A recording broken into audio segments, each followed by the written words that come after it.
Jasmine Taylor's phone trembled in her hands as the flight attendant's words cut through the cabin, "Prove this child is yours." The video already had 2 million views. Tomorrow she'd face the airline executives who never expected a black mother with a law degree to fight back. Before we dive into this shocking story, let me know where you're watching from in the comments. Hit that like button and subscribe if you believe everyone deserves to travel with dignity. Can you imagine being publicly humiliated just for traveling with your own child? Let's find out what happened when one flight attendant's discrimination was captured on camera. The boarding process for Delta Airlines Flight 278 from Atlanta to Boston was proceeding normally on that warm Tuesday morning. Passengers filed through the jetway in their typical travel day stupor, some clutching coffee cups, others scrolling mindlessly through phones. Jasmine Taylor navigated the narrow aisle with practiced efficiency, baby carrier in one hand, compact diaper bag slung over her shoulder. At 34, Jasmine had mastered the art of balancing her demanding career as a pediatric surgeon with her new role as a mother to 6-month-old Zora. Today was particularly important. She was heading to Boston's Brigham and Women's Hospital to deliver the keynote address at a conference on pediatric surgical innovations. "First class is to your right," the attendant at the door mentioned with a smile, which quickly faded when she actually looked at Jasmine. The subtle shift wasn't lost on Jasmine, who had experienced these microaggressions her entire professional life. "Thank you, I know," Jasmine replied pleasantly, turning right toward the spacious first-class cabin. She'd splurged on the upgraded ticket specifically to make traveling with Zora easier. The extra space would allow her to nurse discreetly and have room for the baby to stretch during the 2-hour flight. Settling into seat 3A, Jasmine arranged her belongings efficiently.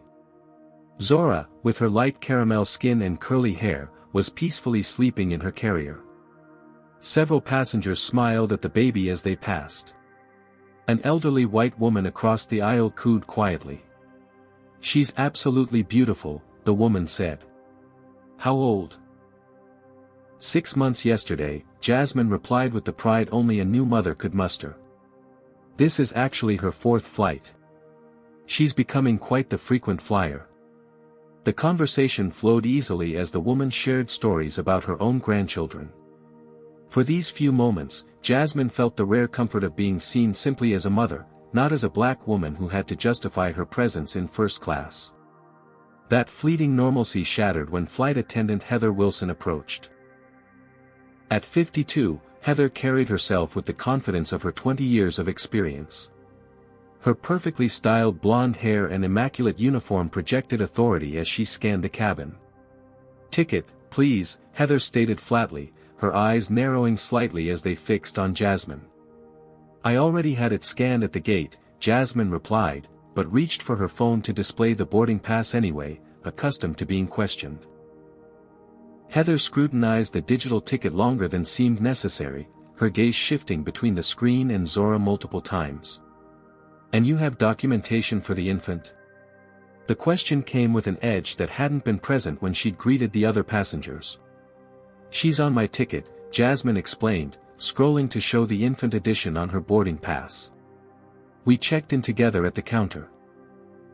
Heather nodded curtly and moved on, but Jasmine noticed she didn't ask any other passengers for their boarding passes. The knot in her stomach tightened, a sensation she recognized all too well. Throughout medical school and her surgical residency, she'd learned to identify the subtle signs that she was being treated differently. The next 20 minutes passed uneventfully as the remaining passengers boarded. Zora woke briefly, and Jasmine gave her a bottle, grateful the baby remained content. She exchanged texts with her husband Jordan, a corporate attorney, letting him know they were about to take off.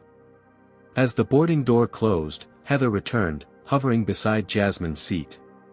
"Excuse me, ma'am, I need to verify your boarding information again," she said, loud enough that nearby passengers turned to look. "Is there a problem?" Jasmine asked, her voice calm despite the rising tension. "Just routine," Heather replied, though her tone suggested otherwise. "It's unusual to have an infant in first class." Jasmine felt her professional composure begin to crack. "Unusual?" I paid for these seats specifically to have more room for my daughter. Heather's eyes darted again between Jasmine and Zora. The baby's lighter complexion seemed to be a source of particular confusion for the flight attendant. And this is your child? The question hung in the air, loaded with implication. The cabin suddenly felt silent, though the pre-flight announcements continued in the background. Several passengers nearby had stopped their conversations to watch the interaction. Excuse me. Jasmine struggled to keep her voice steady. Of course she's my child. Heather crossed her arms. We have protocols for child trafficking. I'll need to see some proof that this baby is actually yours. The words struck like physical blows. Jasmine looked around, noticing other white passengers with children who hadn't been questioned. 2 seats ahead, a white father held a squirming toddler, and behind her, a white mother was settling in with twins. None had been asked to prove their children belonged to them. This is my daughter, Jasmine stated firmly, struggling to keep her voice from shaking. What kind of proof are you suggesting I should have brought to board a domestic flight with my own child? Heather's voice rose, clearly intended for the surrounding passengers to hear. Ma'am, I need you to prove that baby is actually yours, or we'll have to involve airport security. All eyes in first class were now fixed on Jasmine and Zora, the silence heavy with tension and unspoken judgments. Jasmine took a deep breath, years of operating under pressure in emergency surgeries helping her maintain outward composure despite the internal storm. Zora, sensing her mother's distress, began to fuss in her carrier. I understand you have procedures, Jasmine said, her voice deliberately measured as she lifted Zora to comfort her. But I don't understand what's causing your concern. My daughter is on my ticket, we checked in together, and we've gone through security together. Heather's posture stiffened. I need to see documentation proving you're related. A birth certificate, medical records, something official. I don't carry her birth certificate when we travel domestically, Jasmine explained, bouncing Zora gently as the baby began to whimper. TSA didn't require it. The airline didn't require it when I purchased the ticket. This isn't an international flight.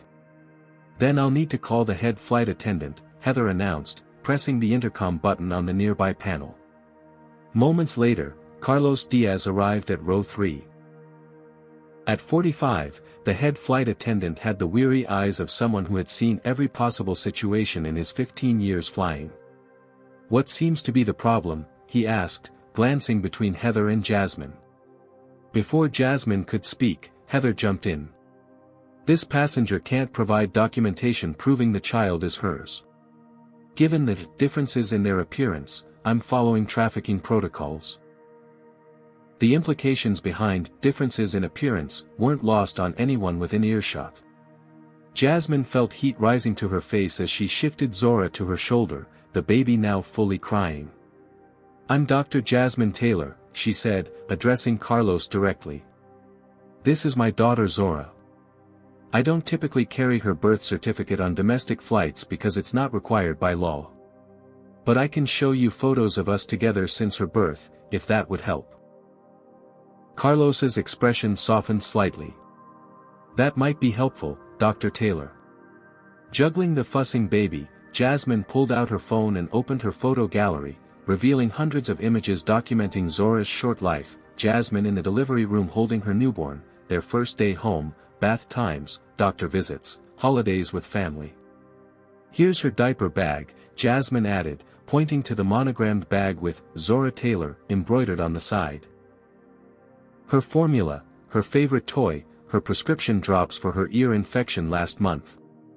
As she presented this evidence, Jasmine was transported back to a memory from her residency years.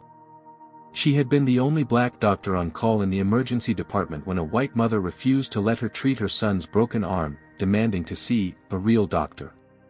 Her supervisor had made her stand there and list her credentials to the woman rather than assigning another physician. The same humiliation burned through her now.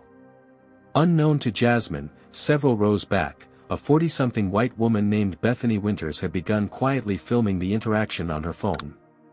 Bethany, a marketing executive traveling for business, had noticed the situation escalating and made the split-second decision to document it. Carlos seemed to be considering Jasmine's evidence when a third flight attendant, Patricia Maxwell, joined the growing spectacle. In her late 50s with a severe bun and thin lips perpetually pursed in disapproval, Patricia immediately aligned herself with Heather. "What's the delay? We're scheduled to push back in 4 minutes," Patricia demanded. "Possible security situation," Heather replied. "Unverified minor." Patricia assessed the situation with a glance. "You know we have strict protocols about this sort of thing. If there's any doubt, we can't proceed until it's resolved." The cabin had completely divided now. Some passengers openly stared with suspicion at Jasmine, while others looked uncomfortable or outright disturbed by the flight crew's behavior. A middle-aged black businessman 2 rows ahead turned around, making deliberate eye contact with Jasmine in silent solidarity. "This is absurd," Jasmine stated, her professional calm beginning to crack as Zora's cries intensified. "I'm traveling to Boston to deliver a keynote address at a medical conference. I'm a pediatric surgeon at Atlanta Memorial. You can Google me right now. There is absolutely no legitimate reason for this questioning." "Ma'am, becoming confrontational won't help the situation," Patricia responded coldly. "If you can't provide proper documentation, we have procedures to follow." "What procedures specifically require a mother to prove her child is hers on a domestic flight?" Jasmine challenged. "And have you asked any other passengers on this flight to provide birth certificates for their children?" The question hung in the air unanswered as the plane's intercom crackled to life. "Ladies and gentlemen, this is Captain Reynolds speaking. I'm afraid we're experiencing a slight delay due to a security situation in the first-class cabin. We appreciate your patience as our crew resolves this matter." The announcement sent a wave of murmurs through the cabin, and Jasmine felt dozens of eyes burning into her back. Zora was fully wailing now, her little face red with distress. Heather leaned in close to Jasmine, her voice low but sharp. "You have 2 options. You can either move to the rear of the aircraft where we can continue this discussion more privately, or you can deplane and speak with airport security about verification procedures. But this flight will not be taking off until we've resolved this situation." Jasmine's heart pounded in her ears. Being asked to move to the back of the plane carried historical weight that couldn't be ignored. Being forced to deplane would mean missing her keynote address. Both options meant surrendering to discrimination. "I'm not going anywhere," she replied, her voice finally betraying the emotion she'd been suppressing.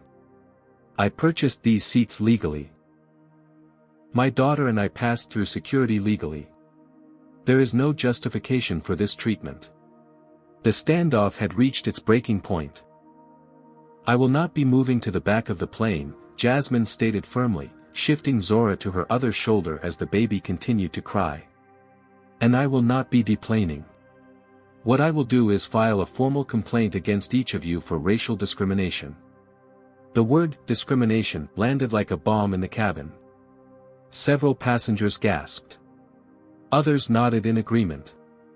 The flight attendants exchanged glances.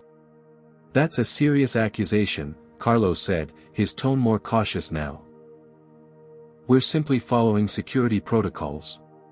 Selectively, Jasmine countered. "I don't see you questioning any of the white parents on this flight." Heather's face flushed red. "This has nothing to do with race. The child doesn't look like," she stopped herself, but the implication was clear. "Doesn't look like me?" Jasmine finished for her. "My daughter has her father's lighter complexion. Not that I should have to explain my family's genetics to complete strangers." Patricia stepped closer. "If you continue to be disruptive, we'll have no choice but to involve airport security." "Please do," Jasmine replied. "I'd appreciate having a neutral third-party witness this situation." As if on cue, a uniformed security officer appeared at the front of the cabin. Aaron Jackson, an African-American man in his early 30s, moved down the aisle with the practiced calm of someone trained to defuse tense situations. "I'm Officer Jackson," he said, addressing the group. The captain requested security assistance. What seems to be the problem? Before any of the flight crew could respond, a voice rang out from several rows back. I've been recording this entire interaction.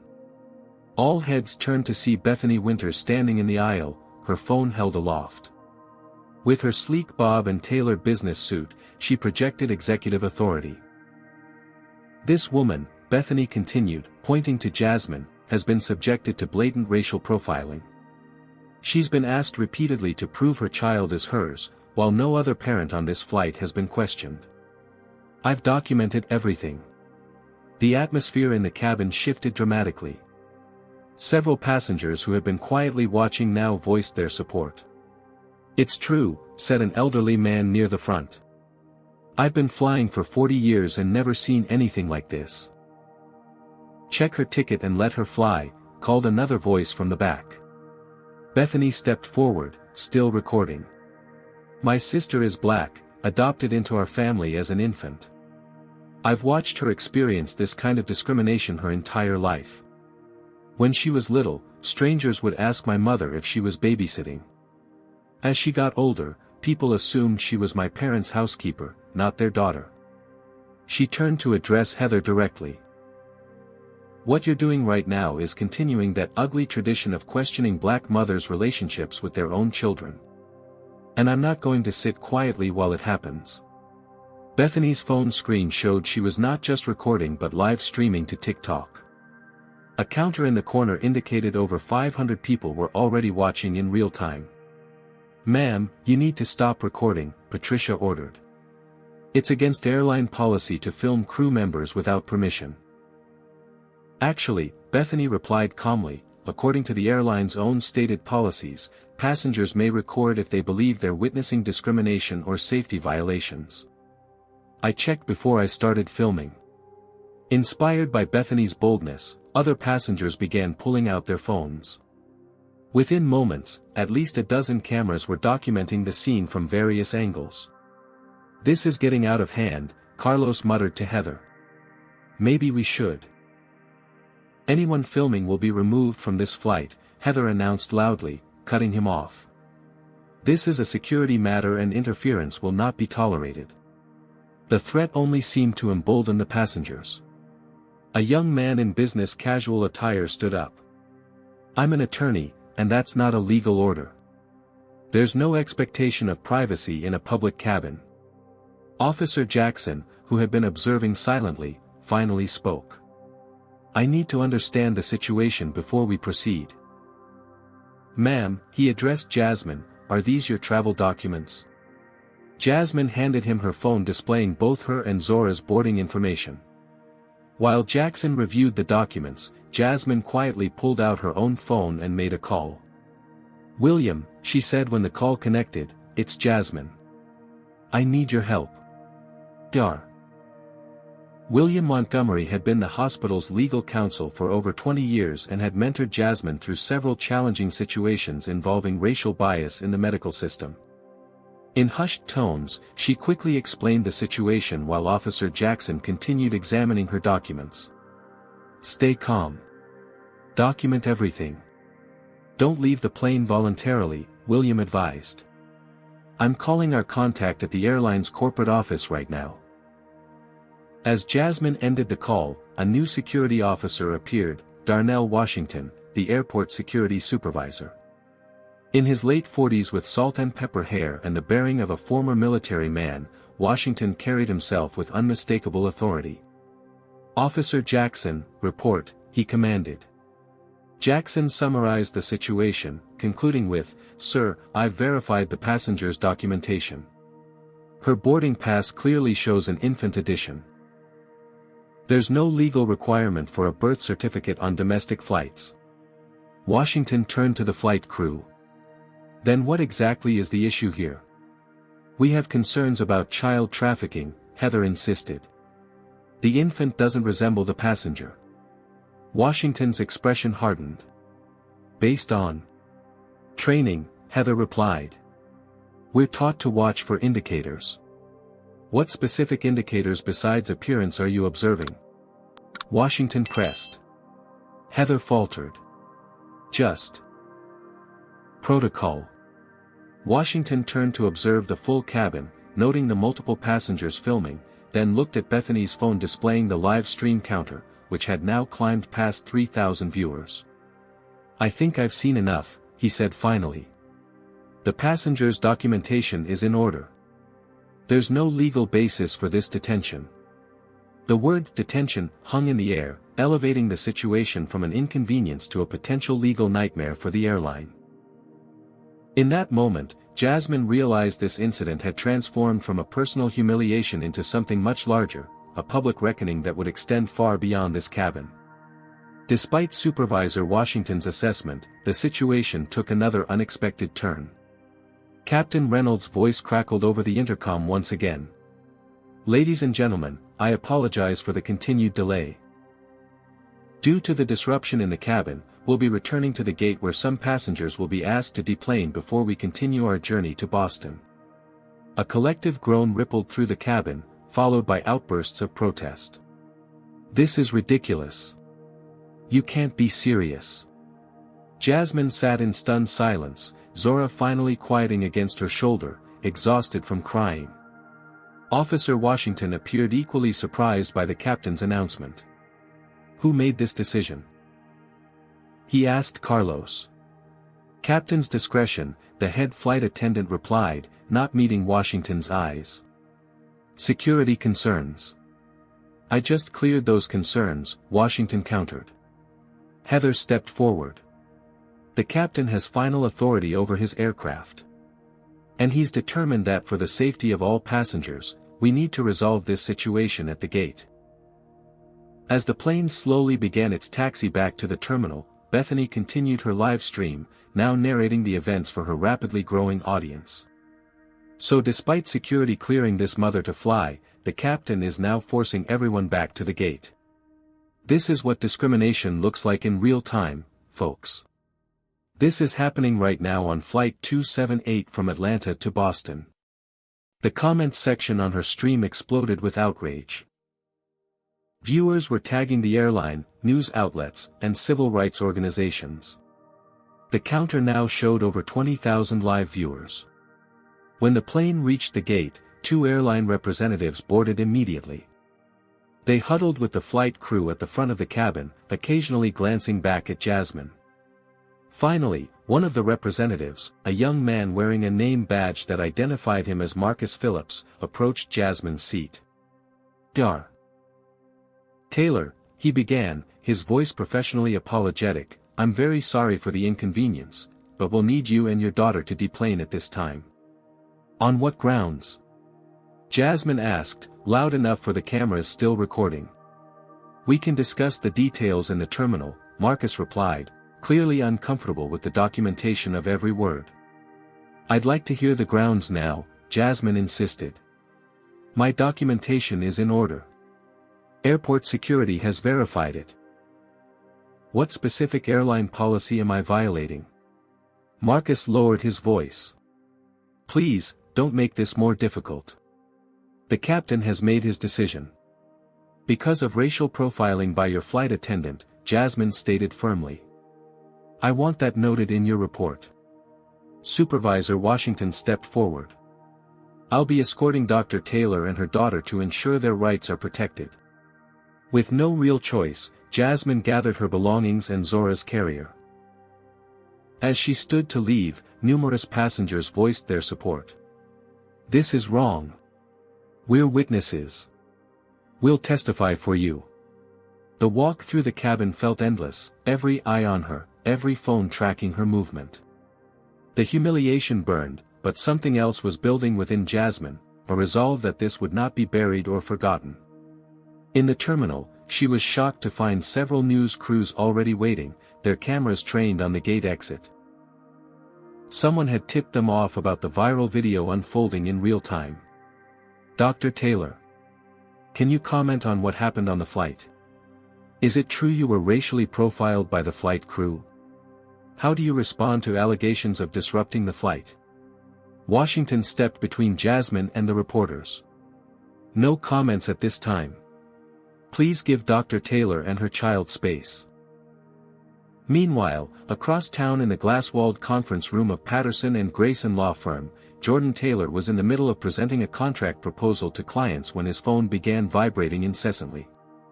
Annoyed, he glanced down to silence it when he noticed a text from his colleague, "Your wife is trending on social media. Flight attendant accusing her of kidnapping your baby." Jordan froze, quickly excusing himself from the meeting. In the hallway, he pulled up the live stream, now at over 100,000 viewers, just in time to see Jasmine being escorted through the terminal surrounded by cameras. His fingers trembled as he dialed, but Jasmine's phone went straight to voicemail. Acting on instinct, Jordan called the airline's corporate headquarters, leveraging his firm's connection as one of their legal vendors to get through to the executive offices. "This is Jordan Taylor, senior partner at Patterson and Grayson," he stated to the executive assistant who answered. "I need to speak with someone in authority immediately regarding an incident involving my wife, Dr. Jasmine Taylor, on Flight 278. This is both personal and professional, as our firm represents several of your company's interests." Within minutes, he was connected to the airline's chief operating officer. Back at the airport, Jasmine sat in a private room with Zora, Washington standing guard outside to keep the media at bay. Marcus Phillips had been joined by another representative who introduced herself as the station manager. "Dr. Taylor," the manager began, "we want to express our deepest apologies for your experience today. We're prepared to rebook you on the next flight to Boston in first class, of course, and offer compensation for your inconvenience." Inconvenience? Jasmine repeated, the word inadequate for the humiliation she'd endured. "Your staff publicly accused me of trafficking my own child based solely on the fact that her skin is lighter than mine. That's not an inconvenience. That's discrimination." Her phone, which she'd finally been able to check, showed dozens of missed calls and hundreds of notifications. The video had exploded across multiple platforms. #Justice for Jasmine was already trending. As she scrolled through the messages, she saw a text from Jordan, "Don't sign anything. Don't accept any offers. I've contacted our attorney and the airline executives. This is bigger than a free ticket." The memory of her conversation with Jordan months earlier came flooding back. They had sat on their back porch, watching a pregnant Jasmine's reflection in the window, discussing the challenges their child might face. "If she's lighter-skinned like my side of the family," Jordan had said, "she'll face a different kind of prejudice. Not better, just different. People will question if she's really ours. They'll make assumptions about her identity." Jasmine had placed her hands protectively over her belly. "Then we'll teach her to be proud of exactly who she is. And we'll fight anyone who tries to make her feel otherwise." That promise resonated now as she looked down at Zora sleeping peacefully in her carrier, unaware of the storm surrounding her tiny existence. Outside the room, the situation was escalating. News of the incident had reached Gregory Harrison, the airline's CEO, who was currently on a flight himself. The airline's social media team was in crisis mode as #Justice for Jasmine climbed to the number 3 trending topic nationally. What had begun as one flight attendant's bias had morphed into a corporate nightmare playing out on the global stage, with Jasmine and Zora unwittingly at the center. What do you think about this situation? Should Jasmine accept the airline's offer of a new flight and compensation, or should she stand her ground and pursue justice? Comment number 1 if you believe she should take the offer and get to her medical conference, or number 2 if you think she should fight this discrimination all the way. Hit like if you've ever witnessed or experienced discrimination while traveling, and don't forget to subscribe for more real stories about social justice issues. The question now is, what will happen when this story reaches the airline's corporate headquarters? Let's continue. The sleek conference room on the 38th floor of Meridian Airlines Atlanta headquarters had transformed into a war room. Emergency lighting gave the space an appropriately tense atmosphere as executives and PR specialists huddled around the long table, multiple screens displaying the social media firestorm and news coverage of what was now being called the Zora incident. Victoria Adams, the airline's chief communications officer, stood at the head of the table, her tailored suit and perfect composure belying the panic she felt as she watched the situation unravel. "The video has surpassed 2 million views in just under 3 hours, she reported, pointing to a screen showing analytics. "It's been picked up by CNN, MSNBC, and Fox News. The Washington Post and New York Times are running online stories. We're seeing coordinated boycott calls across all platforms." Executive Vice President Michael Donovan rubbed his temples. "Where are we on the flight attendant?" "Heather Wilson has been placed on immediate administrative leave pending investigation," Victoria replied. "We've issued the standard, taking this matter seriously, statement, but it's not slowing the backlash." "And the passenger? Dr. Taylor? She's rejected our initial offer of rebooking and compensation. Her husband is a corporate attorney with Patterson and Grayson. They represent Westland Hotels, one of our biggest corporate accounts." A collective groan went around the table. "It gets worse," Victoria continued. "We've just received information that Dr. Taylor is a prominent pediatric surgeon. She was traveling to Boston to deliver the keynote address at the National Pediatric Surgical Conference. She's published, respected, and has a significant professional following." "Perfect," Donovan muttered sarcastically. "Not just any passenger, but a black female doctor with an impeccable reputation. And we accused her of trafficking her own baby." The door opened and Julian Mercer, the airline's chief legal counsel, entered with a grim expression and a thick folder. "I've just completed a preliminary review of Flight Attendant Wilson's service record," he announced without preamble. "This isn't her first incident involving minority passengers." He laid several documents on the table. "In the past 18 months, she's logged 7 passenger concerns that required supervisor intervention. All 7 involved passengers of color. 3 specifically involved questioning family relationships." The room fell silent as the implications sank in. "Why wasn't this pattern flagged?" Donovan demanded. "Each incident was handled individually by different supervisors," Mercer explained. "No one connected the dots until now." Victoria's assistant entered and whispered something in her ear. Her expression tightened further. "CEO Harrison just landed in Chicago. He's been briefed and is calling in momentarily. And..."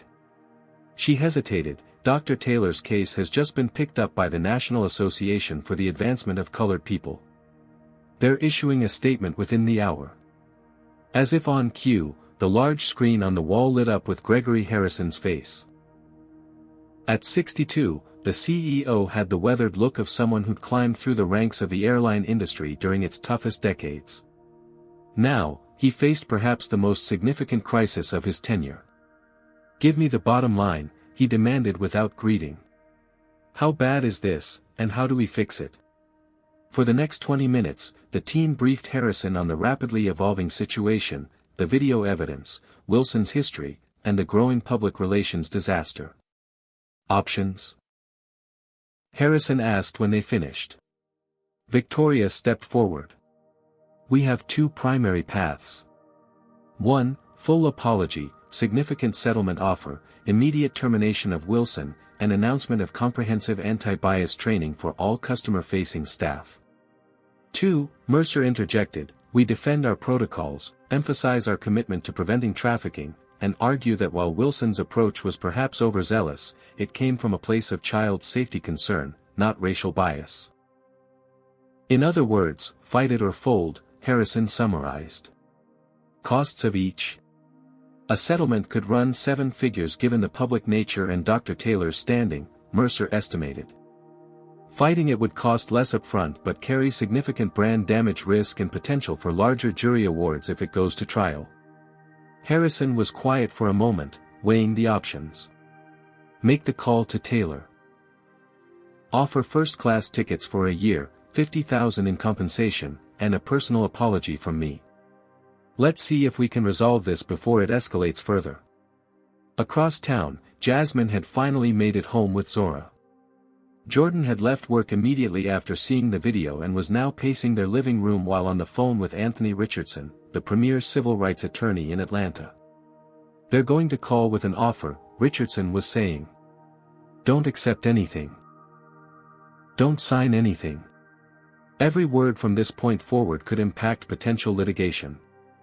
"I never wanted to be the center of a discrimination case," Jasmine said, watching Jordan pace.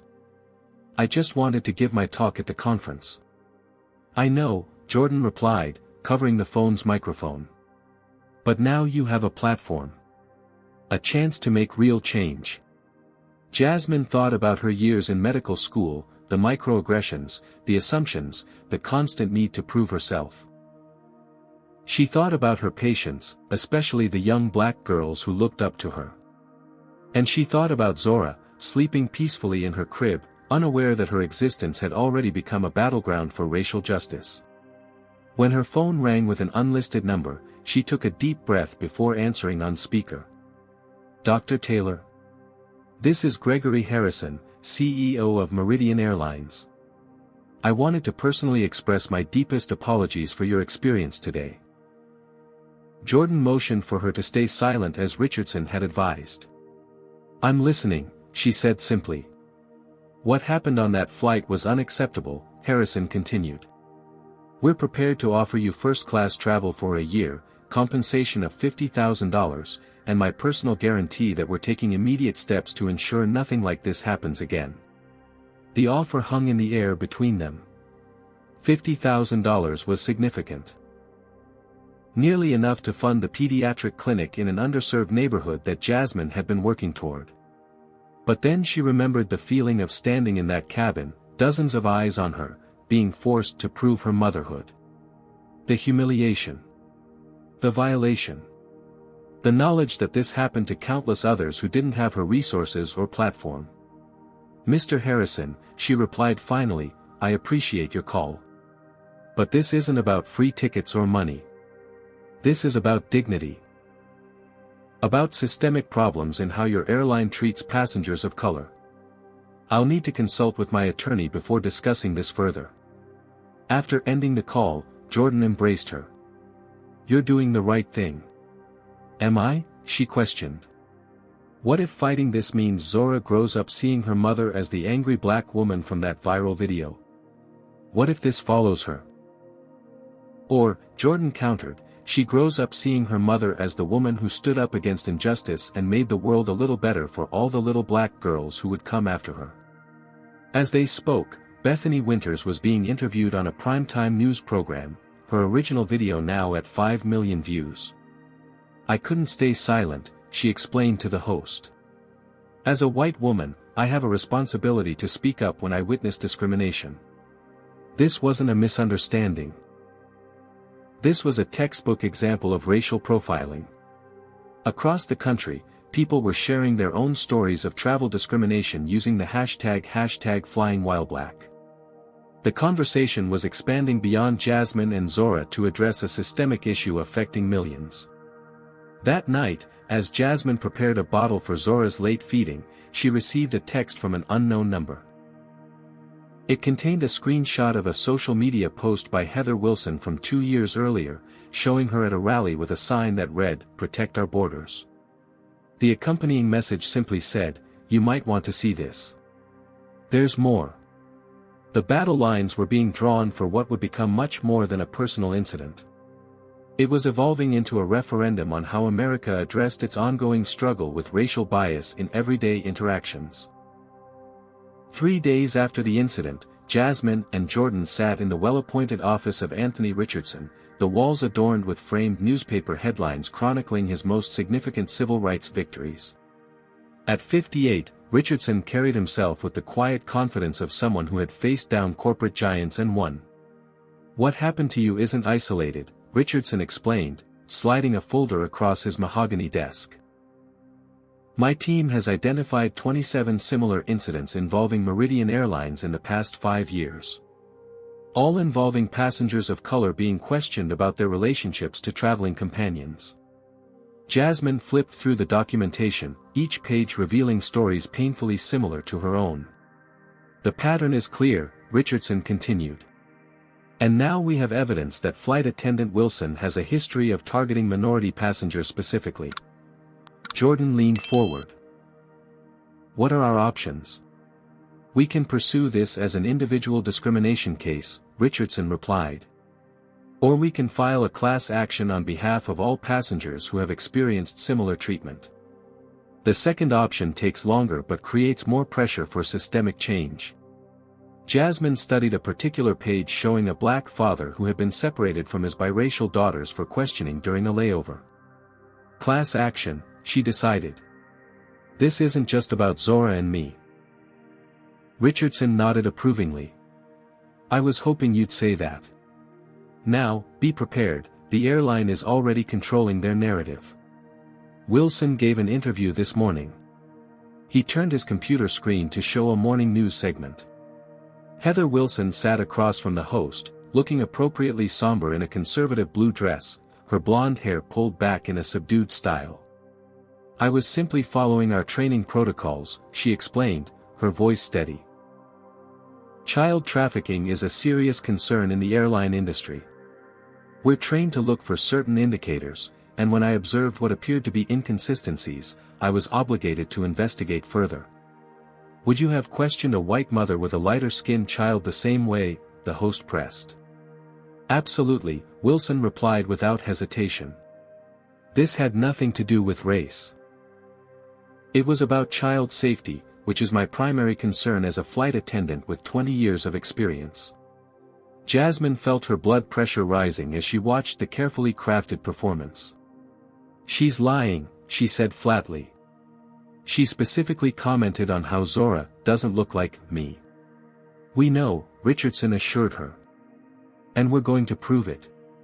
As they continued discussing legal strategy, Bethany Winters was experiencing her own aftermath of the viral moment.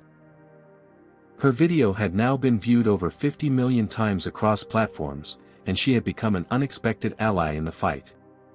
I've received thousands of messages, she told Jasmine during their first phone conversation. Some thanking me for speaking up, others accusing me of causing trouble.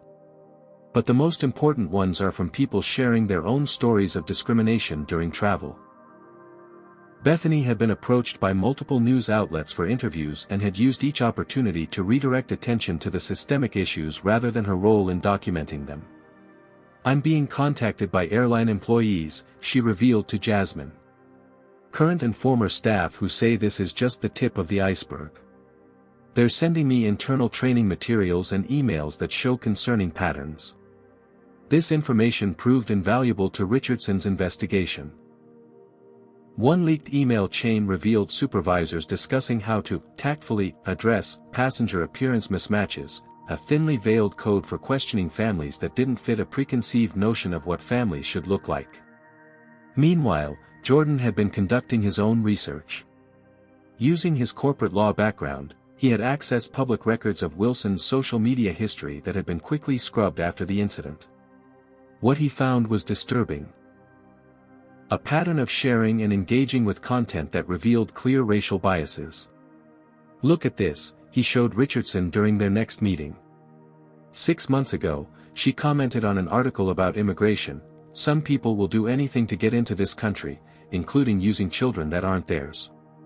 And here, she shared a post claiming that trafficking rings use mismatched children to avoid detection.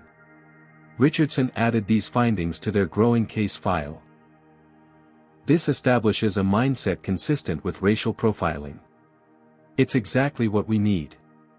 The legal machinery moved swiftly. Richardson filed a formal discrimination complaint with the Department of Transportation, triggering an automatic investigation into the airline's practices. Simultaneously, he prepared the class action paperwork, identifying plaintiffs from the cases his team had uncovered. The airline, sensing the mounting pressure, made another attempt at damage control. Gregory Harrison issued a video statement expressing deep concern over the incident and announcing an internal review of all passenger interaction protocols. He also revealed that Heather Wilson would remain on administrative leave while the investigation proceeded. What Harrison didn't publicly disclose was the growing discord within his executive team. During a tense board meeting, several directors questioned his handling of the crisis. "This is going to cost us millions in legal fees and lost revenue," one warned. "Not to mention the brand damage. We should settle with Taylor immediately and implement the changes her attorneys are requesting." "And admit liability?" Harrison countered. "That opens us up to every discrimination claim any passenger wants to file for the next decade." "The alternative could be worse," another director argued. "This story isn't going away. The optics are terrible. A black female doctor accused of trafficking her own baby? We can't win this fight in the court of public opinion." As the corporate debate raged, Jasmine received an unexpected call from Richardson. "Wilson has hired her own attorney," he informed her. "She's claiming wrongful termination and defamation. Says she was following company protocols and is being made a scapegoat. But she hasn't been fired," Jasmine pointed out. "She's on administrative leave." "Exactly," Richardson replied. "But apparently she's been told unofficially that termination is coming. She's trying to get ahead of it by positioning herself as the victim." This development added another layer of complexity to an already volatile situation. Wilson's counterattack strategy threatened to shift the narrative from discrimination to procedural debates about airline security protocols. The stakes escalated further when the Department of Transportation announced an emergency public hearing to address the discrimination allegations. Unlike standard investigations that typically took months behind closed doors, the public nature of this case and the viral evidence had accelerated the process. Jasmine would be called to testify, along with airline executives, Wilson, and other witnesses from the flight. The hearing would be televised, putting an even brighter spotlight on what had begun as a personal humiliation but had evolved into a national conversation about race, parenting, and public transportation. As Jasmine prepared her testimony with Richardson, she couldn't help but reflect on the words her grandmother had shared when she was a young girl facing her first experiences of racial prejudice at school. "There will be moments, child," her grandmother had said, "when you'll have to decide whether to stay quiet for an easy peace or speak up for a lasting justice.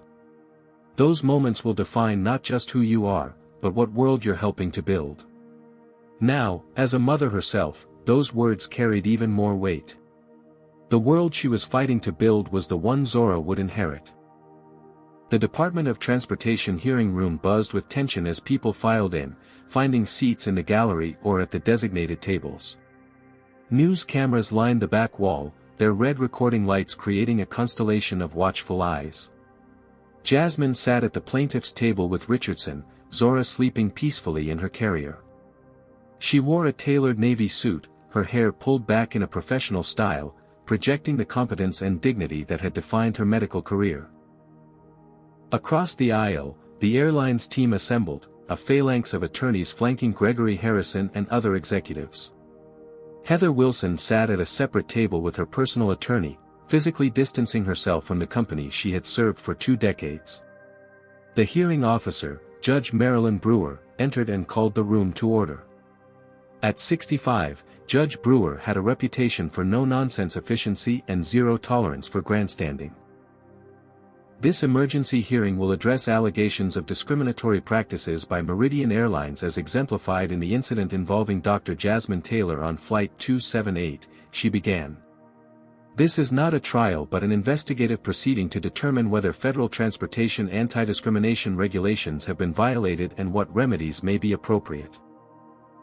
Richardson had prepared Jasmine thoroughly for her testimony, but nothing could fully ready her for the emotional weight of recounting the experience publicly. When called to testify, Jasmine approached the witness table, took the oath, and began her account. She spoke with clinical precision about the events, her voice steady as she described the escalating humiliation. Flight attendant Wilson specifically commented on the difference in appearance between my daughter and myself, she testified. She demanded proof of our relationship in front of the entire first-class cabin, despite having verified our boarding documentation. And were other passengers with children asked to provide similar proof? Judge Brewer inquired. No, Your Honor. There were several white parents with children on the flight. None were questioned. As Jasmine continued her testimony, Zora began to fuss. Rather than being a distraction, the moment humanized the proceedings, reminding everyone present that at the center of this legal and corporate maelstrom was a mother and her child. Jasmine lifted Zora from the carrier, holding her as she completed her testimony. The image of the poised black professional woman testifying while holding her baby created an indelible impression for everyone in the room and the millions watching the televised proceedings. When the airline executives took their turn, the contrast was stark. Harrison and his team presented clinical defenses about security protocols and trafficking concerns, their corporate language failing to address the human element that Jasmine had so powerfully demonstrated. Our training materials specifically instruct crew members to be alert for signs of potential trafficking, Harrison testified. While we regret the discomfort Dr. Taylor experienced, our priority must always be child safety. Judge Brewer was unimpressed. Mr. Harrison, please point to the specific indicator in your training materials that would apply in Dr. Taylor's case. Harrison fumbled through the binder before him. There are several potential indicators, Your Honor. Nervous behavior, inconsistent stories about the child, apparent physical differences. So physical differences between adult and child are explicitly listed as a trafficking indicator in your materials, the judge pressed. In context with other factors, yes, Harrison admitted. And what other factors were present in Dr. Taylor's case? The silence that followed was damning. When Bethany Winters took the stand, she provided the perspective of an independent witness with no prior connection to Jasmine. The discrimination was obvious to everyone in that cabin, she testified. The flight attendant specifically focused on the physical differences between Dr. Taylor and her daughter. No other parent was subjected to this treatment. Bethany had faced significant backlash for her role in the incident. Online trolls had attacked her for race betrayal and causing unnecessary drama. Her employer had expressed concerns about her being the face of a viral controversy. Yet she stood firm in her testimony, refusing to back down from what she had witnessed. I've been called a social justice warrior, like it's an insult, she stated when cross-examined about her motivations. But if fighting for justice is wrong, then I don't want to be right. What I saw that day was wrong, and staying silent would have made me complicit. Throughout the proceedings, Jasmine found herself thinking about her grandmother again. As a young woman in the 1950s, she had traveled by bus across state lines, enduring segregated waiting rooms, being forced to give up seats, and suffering countless indignities simply to visit family. Travel has always been a battleground for civil rights in this country, Jasmine had told Richardson during their preparation. From segregated buses and train cars to redlining that determined where people could live.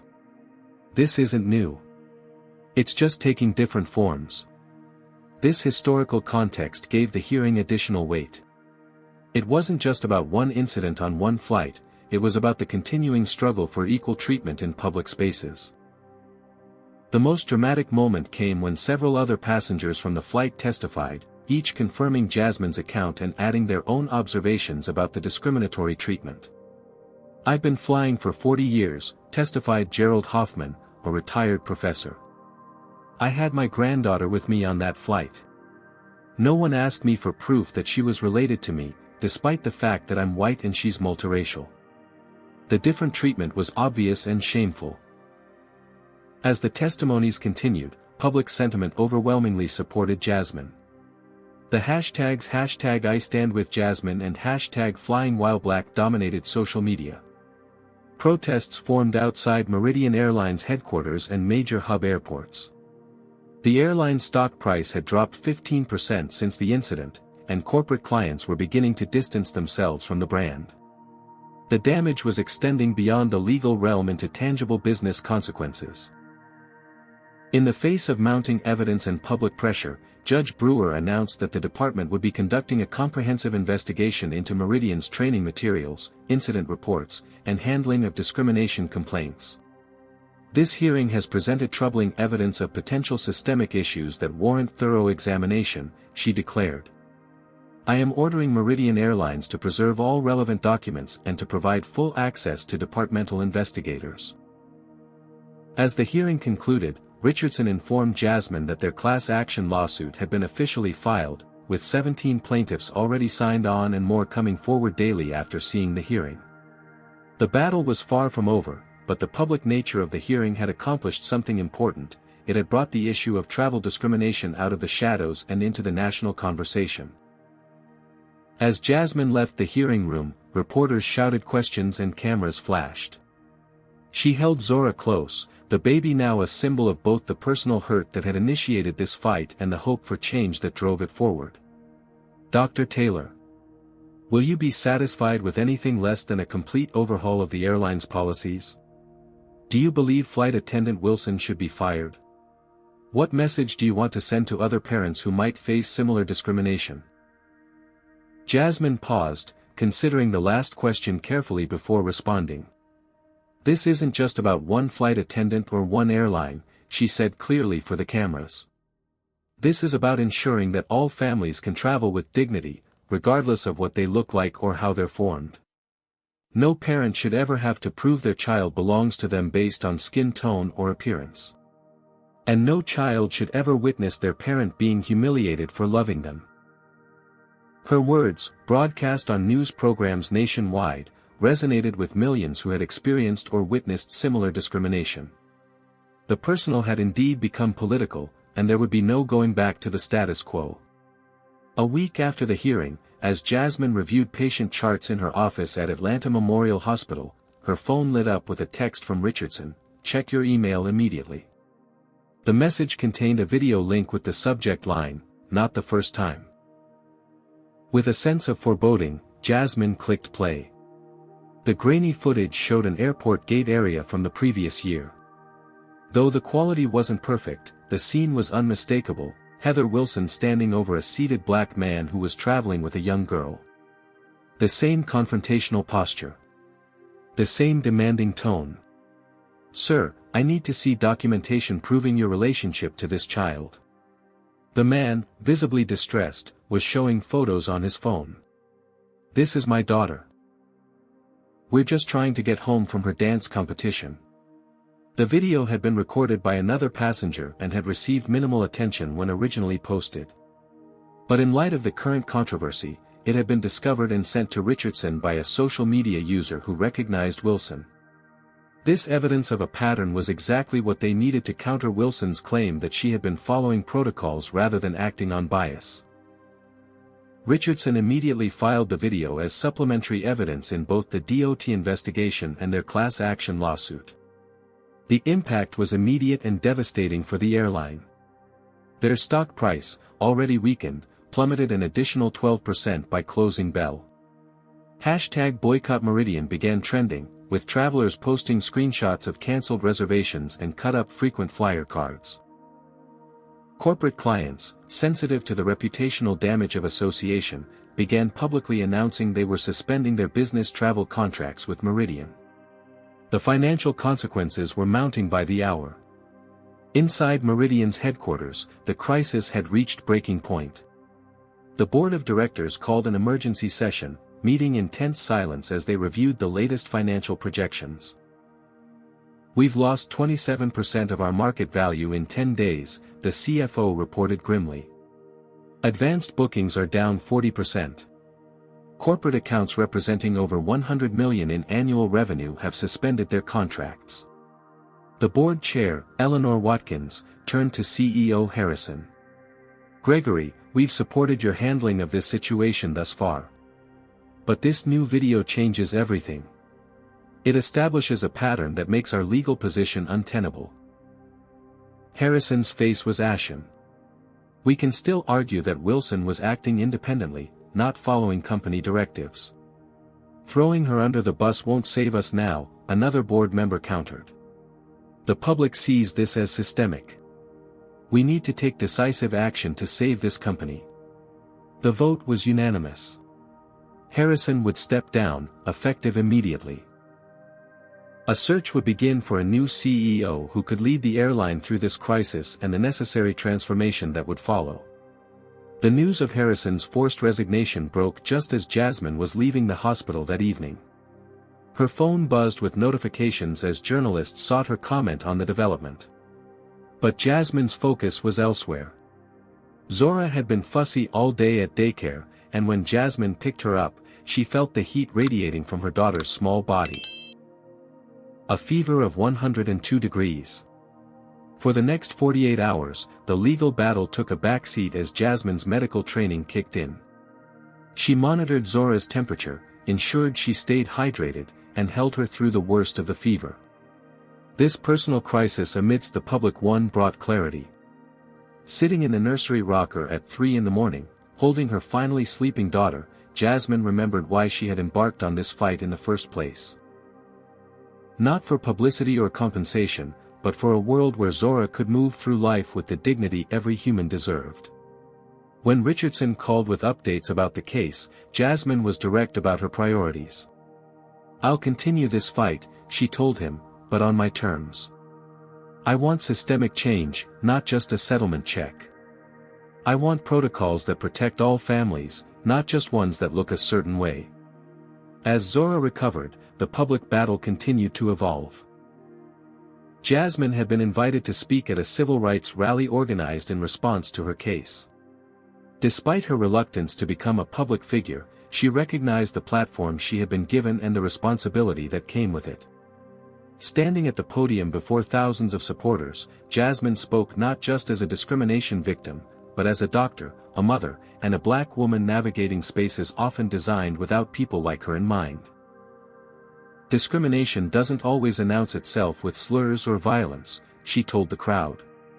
"Sometimes it comes dressed as protocol or security or just asking questions. But the impact is the same. It tells people they don't belong, that they must constantly prove their right to exist in certain spaces." Her speech was broadcast nationally, further cementing her role as a reluctant but powerful spokesperson for change. The rally generated additional pressure on Meridian Airlines to take meaningful action beyond the CEO's resignation. The answer came in the form of Alicia Montgomery, named as Meridian's interim CEO. At 45, Montgomery had built her reputation turning around struggling companies, known for her direct approach to crisis management and authentic leadership style. What wasn't widely known, until she revealed it in her first press conference, was her personal connection to the issue. 15 years ago, I was removed from a flight because the crew didn't believe my son was mine, Montgomery stated, facing the cameras directly. He's multiracial, and at the time, I didn't have the platform or resources to fight back. Today, I do. This revelation transformed the narrative overnight.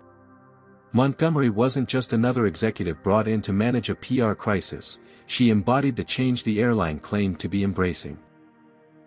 The day after the press conference, Montgomery reached out to Jasmine directly, bypassing the legal teams and corporate communications departments.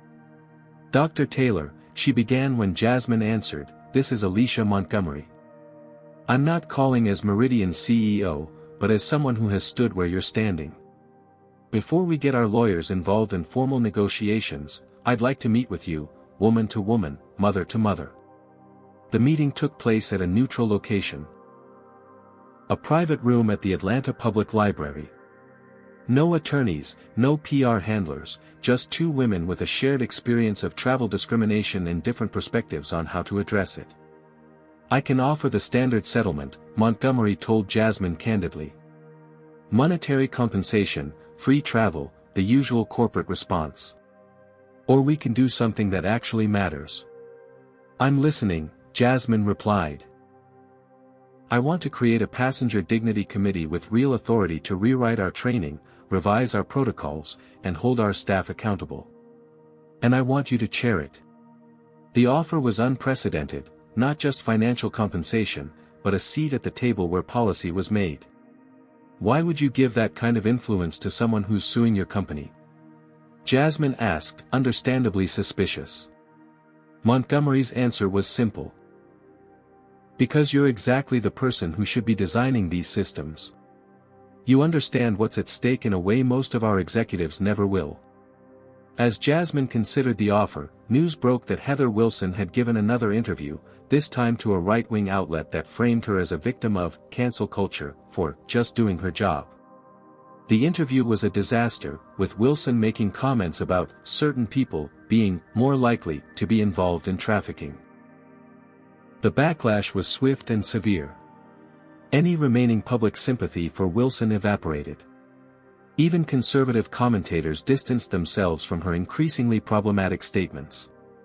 Wilson's self-destruction on national television simplified Jasmine's decision. A traditional lawsuit might win damages, but real change would come from within the system. Montgomery's offer provided that opportunity. "I'll chair your committee," Jasmine told Montgomery when they spoke again. "But I have conditions. The committee needs budget authority. We need access to all training materials and incident reports. And we need the power to implement changes, not just recommend them." "Done," Montgomery agreed without hesitation. "I need someone who'll hold us accountable, not a figurehead for a press release." When Richardson heard the terms of the unusual settlement offer, he was initially skeptical. "This isn't how these cases typically resolve," he warned. "There's no precedent for this kind of arrangement." "Then we'll create one," Jasmine replied with the confidence that had carried her through male-dominated medical school classes and surgical residencies. Sometimes precedent is just another word for doing things the way they've always been done. The settlement was finalized with terms that shocked the corporate world. Substantial financial compensation for all plaintiffs in the class action, comprehensive retraining for all Meridian staff, new anti-discrimination protocols developed by the Passenger Dignity Committee, and regular third-party audits to ensure compliance. As part of the agreement, Heather Wilson would undergo extensive sensitivity training before any potential reinstatement could be considered. The training would be designed by experts in implicit bias and racial justice, ensuring it addressed the root causes of discriminatory behavior rather than simply checking a corporate box. The resolution represented something rare in discrimination cases, not just financial compensation, but structural change with the potential to prevent future incidents. For Jasmine, what had begun as a personal humiliation had transformed into an unexpected opportunity to create lasting impact. And for Meridian Airlines, what started as a PR disaster became a chance for genuine transformation. 1 year after the incident that had thrust her unwillingly into the spotlight, Jasmine Taylor stood at the gate for Meridian Airlines Flight 278 from Atlanta to Boston. Zora, now a toddler with bouncing curls and a determined stride, clutched her hand and a small stuffed airplane. The symmetry was intentional, same flight number, same route, but a transformed airline. As chair of the Passenger Dignity Committee for the past year, Jasmine had overseen a comprehensive overhaul of Meridian's training programs, security protocols, and corporate culture. Dr. Taylor, welcome aboard, greeted the gate agent, a young black woman whose name tag identified her as Tiffany. "We're honored to have you flying with us today." The recognition wasn't from celebrity but from Jasmine's regular presence in employee training sessions where she shared her experience as both a cautionary tale and a catalyst for change. Boarding proceeded smoothly, with Jasmine noting the diverse flight crew and the subtle but significant changes in how they interacted with passengers. When a multiracial family boarded, she watched carefully as they were welcomed with the same courtesy extended to everyone else. As she settled into her first-class seat with Zora, the lead flight attendant approached. "Dr. Taylor, I'm Raquel Jimenez, your lead attendant today. I just wanted to personally thank you for your work with the committee. It's changed everything about how we approach our jobs." Jasmine smiled, remembering the initial resistance she'd encountered when the committee first began reviewing training materials. Change had not come easily to an industry steeped in tradition and hierarchical authority. But over months of persistent effort, meaningful transformation had taken root. The new protocols developed by the committee had eliminated subjective indicators that could be influenced by bias. Instead, they focused on specific behavioral patterns based on expert input from anti-trafficking organizations. Family verification requests now required supervisor approval and followed strict guidelines to ensure dignity and privacy.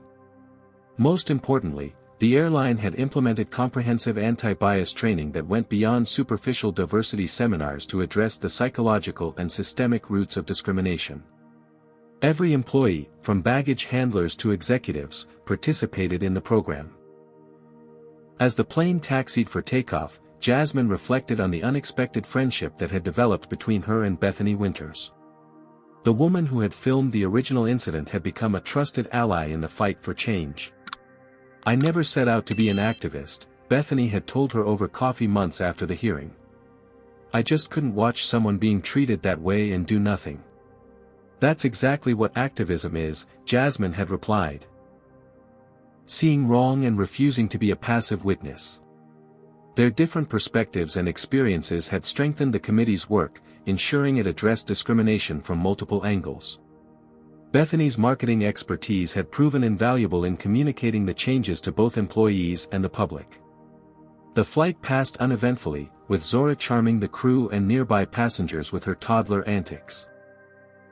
When they landed in Boston, Jasmine found herself exhaling a breath she hadn't realized she'd been holding, a release of the tension that had accompanied her travel experiences since the incident. In the terminal, she received a text from Alicia Montgomery. "How was the flight?" "Unremarkable," Jasmine replied. "Exactly as it should be." The transformation at Meridian had exceeded expectations. Under Montgomery's leadership, the airline had embraced its role as an industry leader in anti-discrimination practices. Their Dignity in Travel initiative had been adopted by 3 other major carriers, with more expressing interest. The financial results had validated the approach. After the initial stock price hit, Meridian had recovered strongly. Corporate clients had returned, often citing the airline's transparent handling of the crisis and commitment to change as reasons for their renewed confidence. Even Heather Wilson's story had taken an unexpected turn. After completing the required sensitivity training, she had requested a meeting with Jasmine. The conversation had been difficult but necessary. "I never saw myself as prejudiced," Wilson had admitted. "I thought I was just being vigilant. The training helped me see how my assumptions were shaped by biases I didn't even recognize." While Wilson had not returned to flight duties, she had found a new role speaking to industry groups about her experience and the importance of confronting implicit bias. Her journey from defiance to reflection represented the kind of personal transformation that institutional change required. 7 years later, Jasmine found herself in the audience of a middle school auditorium, watching 8-year-old Zora present her Black History Month project. The topic she had chosen, without prompting from her parents, was "How My Mom Changed Air Travel." On the display board behind her, Zora had mounted newspaper clippings, photos, and a timeline of the case and its aftermath. At the center was the original viral video screenshot, now a historical artifact of a transformative moment. "My mom didn't plan to be an activist," Zora explained to her classmates with the clarity of a child who had grown up hearing the story. "She just wanted to take me to Boston. But when something unfair happened, she decided to change things not just for us, but for everyone." Jasmine blinked back tears, struck by her daughter's understanding of a complex situation. Zora had grown up knowing her story, neither defined by it nor ignorant of its significance. The final image in Zora's presentation showed a recent photo of Jasmine in a conference room with airline executives from across the industry. After the success of Meridian's initiatives, she had been recruited as a consultant on inclusion practices by multiple transportation companies. "Because my mom spoke up, now families who look different from each other can travel without being questioned or separated," Zora concluded proudly. "That's why I believe one person really can change things when something isn't right." As her classmates applauded, Jasmine reflected on the journey from that humiliating moment on the plane to this point of pride for her daughter.